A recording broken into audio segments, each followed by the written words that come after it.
নমস্কার, আপনারা শুনছেন উত্তরের কণ্ঠ। উত্তরের কণ্ঠ থেকে আমি যে প্রভাত বসাক, তুফানগঞ্জ, কোচবিহার। বিষয় সুপ্রিম কোর্টে তিলোত্তমার শুনানি পর্ব হ্যাক্ট।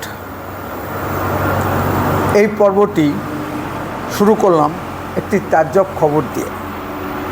ভারতের সুপ্রিম কোর্টে কলকাতার নিহত তরুণী চিকিৎসক তিলোত্তমার বিচার প্রক্রিয়া নিয়ে যে সকল শুনানি হয়েছে,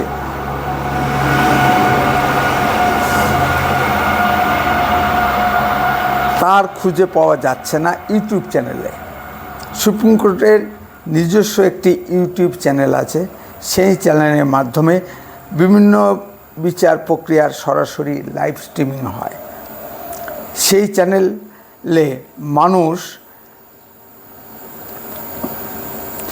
লাইভ স্ট্রিমিং এর শুনানি প্রক্রিয়া দেখতে পাচ্ছেন না। তার বদলে আমেরিকার একটি বিশেষ কোম্পানি ক্রিপ্টোকারেন্সির বিজ্ঞাপন চলে আসছে। সুপ্রিম কোর্টের টেকনিক্যাল বিভাগের হেড একটি নোটিশ জারি করে ইউটিউব চ্যানেলটি বন্ধ করে দিয়েছেন।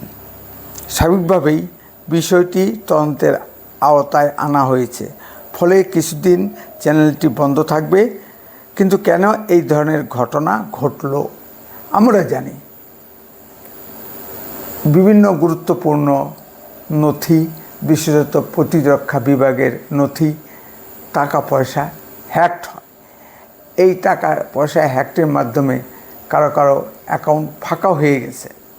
এই বিষয়গুলো জানি, কিন্তু সুপ্রিম কোর্টের শুনানি হ্যাক হবে এটা আমাদের কল্পনাও ছিল না।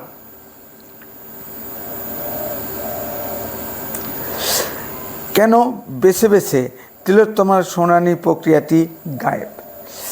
প্রশ্নটি এখানেই উঠছে। তিলোত্তমার বিচার প্রক্রিয়ার শুনানি কাদের স্বার্থ বিঘ্নিত করছে সেটা বুঝতে একটা বাচ্চারও সময় লাগে না।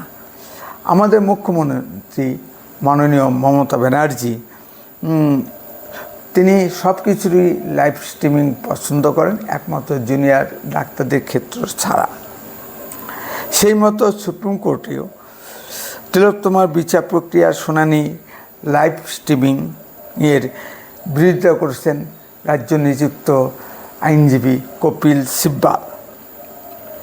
তার যুক্তি ছিল, এই শুনানি প্রক্রিয়া লাইভ স্ট্রিমিং হলে মহিলাদের সম্মানহানি হবে। কিন্তু মাননীয় প্রধান বিচারপতি DY চন্দ্রচূড় মহোদয় এই যুক্তি না মেনে লাইভ স্ট্রিমিংয়ে অনুমতি দিয়েছেন। তার ফলে আমরা এই বিচার প্রক্রিয়ার লাইভ স্ট্রিমিং দেখতে পাচ্ছিলাম। আরও কত কি যে দেখতে হবে সেটা ভগবানই জানেন। আমরা দেখতে থাকি। বন্দে মাতরম, ভারত মাতা কি জয়।